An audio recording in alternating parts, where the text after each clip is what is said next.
Good morning everyone, welcome back to my channel. আশা করছি সকলে সুস্থ আছো, ভালো আছো।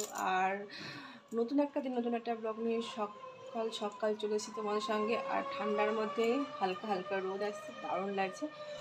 আজকে একটা জায়গায় যাওয়ার আছে, তো ঝটপট করে কাজগুলো সেরে নিই। মানে এত এক্সাইটমেন্ট লাগছে, তো দেখতে থাকো, আশা করছি ভালো লাগবে। তো এখানে আমি আলুটা ভাজতে শুরু করে দিয়েছি। এবার পোস্তটা দিয়ে নাড়াচাড়া করে নামিয়ে নেব, কারণ তাড়াতাড়ি করে রান্না করছি, তার একটাই কারণ এক জায়গায় যাওয়ার আছে। তো কোথায় যাচ্ছি সেটা তোমাদের পরে বলছি, আগে রান্নাটা সেরে নিই। এখানে পাপাই আমি সেদিন অ্যাপেলো থেকে চারকোলের ব্রাশ নিয়ে এসেছি, নতুন দেখেছি, বেশ ভালো লেগেছে আমার। মানে যে কোনো কিছুই নতুন দেখলে বেশ মনে হয় যে এটা ইউজ করে দেখি তো কেমন।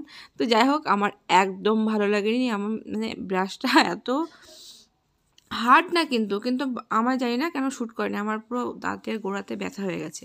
তো পাপাকে বললাম যে পাপাই তুমি ইউজ করে দেখো তো তোমার কিছু হয় কিনা। তো বাবা না বমনি, আমার ভালো লেগেছে। তো যাই হোক, ওর ভালো লেগেছে। এখানে পার্থবাবু বসে পড়েছে রান্নাতে, কারণ আমার আর টাইম নেই মাংস করার, সেই জন্য মাংসটা আজকে ওই করছে। তো মাংসের কাটাটা থেকে কিন্তু অসাধারণ লাগছে, মনে হচ্ছে খেতে ভালোই হবে। তো যাই হোক, আমি স্নানটা সেরে আসি, স্নান সেরে এসে তারপরে কথা হচ্ছে। তাই আমি স্নান সেরে এসে ভাত নিয়ে বসে পড়েছি, আলু পোস্ত আর মাংস নিয়ে। তো তাড়াহুড়ো করে রেডি হলাম, তখন আর ভিডিও করতে পারিনি। স্টেশনে এসে দেখছি স্টেশনে এসে আমরা পৌঁছেছি আর ট্রেনটা ছেড়ে দিয়েছে। তো যাই হোক, এখানে আধ ঘন্টা এখনও বসে থাকতে হবে। তো কী করবো, একটু মজা করে নিলাম। এই যে বাবার ফোন দেখলেই হয়, একটু স্টাইল মেরে নিল। তো ট্রেনও পেয়ে গেছি, আমরা তিনজনে বসার জায়গাও পেয়ে গেছি, তো বসে পড়েছি। তারপরে আমরা পৌঁছেও গেছি কৃষ্ণনগর। তো দেখতে পাচ্ছ কত ভিড়। আর বাবান একটু পিছনে তাকালো, দেখলো যে মা আছে কিনা। আর বনু আর বাবান চললো সামনের দিকে, আর আমি পিছনে পিছনে যাচ্ছি ওদের। তারপর টোটো পেয়ে গেছি, টোটোতে বসেও পড়েছি। এবার বাসের উদ্দেশ্যে যাচ্ছি।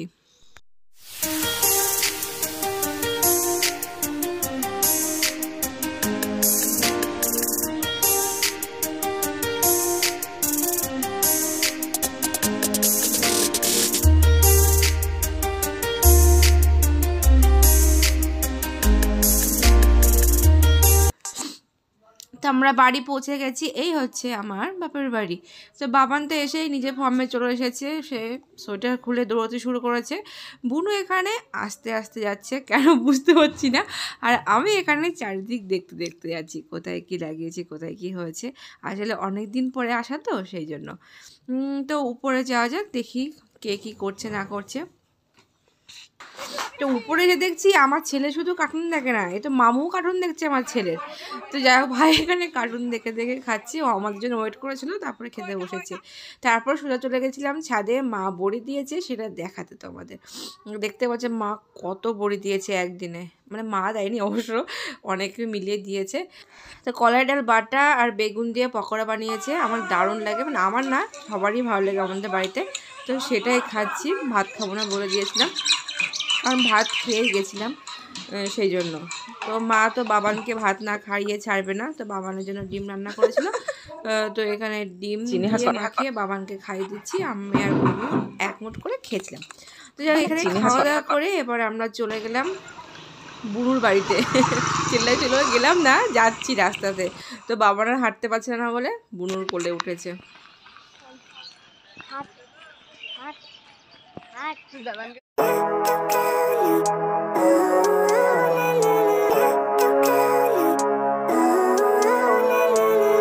Living life, every day, late at night, not okay.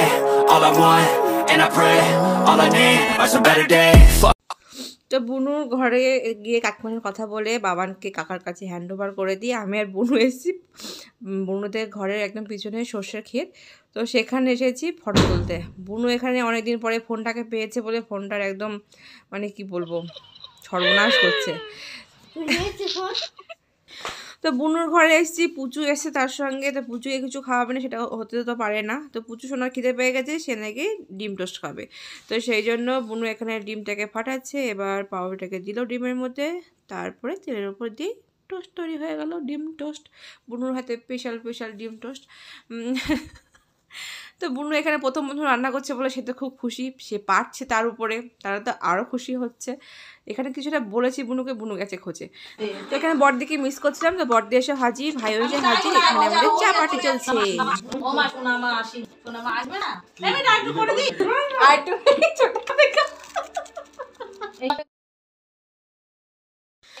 তো এখানে আসা মানে সারাদিনই খাওয়া, সেই সময় অন্যদের মানে যখন থেকে এসেছি তখন থেকে কিছু না কিছু খেয়েই চলেছি। তো এই দোকানটা এসেছিলাম, সিঙ্গারা নাকি খুব সুন্দর পাওয়া যায়, তো সিঙ্গারা নিতে আমি আর ভাই। তারপরে গিয়ে তো দিদি উনি বাইকে আসবেন না, হলে উনি আসবেন না, তো আমি আর বুনু হেঁটে হেঁটে যাচ্ছি, ওদেরকে বাইকে যেতে দিলাম। আর উনি আবার কি একটা সিঙ্গারা খেতে খেতেও যাচ্ছে। তো এই যে বুনু আর এই যে আমি আর ওই যে চাঁদ মামা,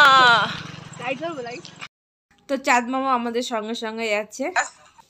তারপরে মার কাছে এসেছি, মা আবার মুড়ি মাখিয়েছে অনেক, তারপরে সিঙ্গারা দিয়েছিল, আমি শুধু সিঙ্গারা খেয়েছি, মুড়ি অল্প খেয়েছিলাম।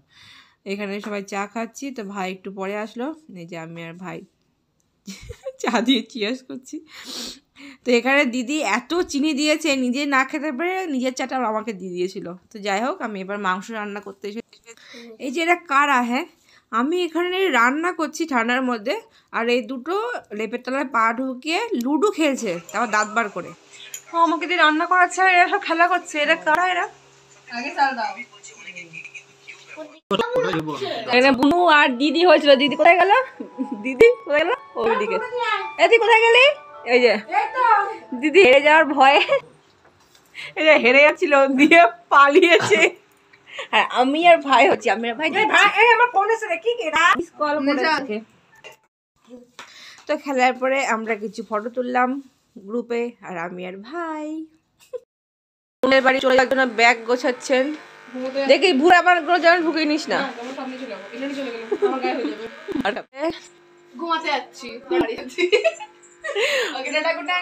থাকতে উনি নিজের ঘরটা ঘুমেন না অনেকদিন। হ্যাঁ যা যা চলে ঠান্ডা, বাইরে চলে।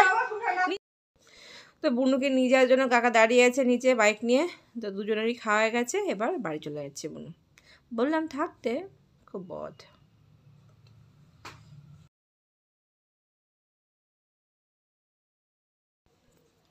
তো বুনু চলে গেল, টাটা। তো এবার আর রাত করবো না, তাতে বাবা সবার খাওয়া গেছে, আমি আর ভাই বাকি আছি আর মা।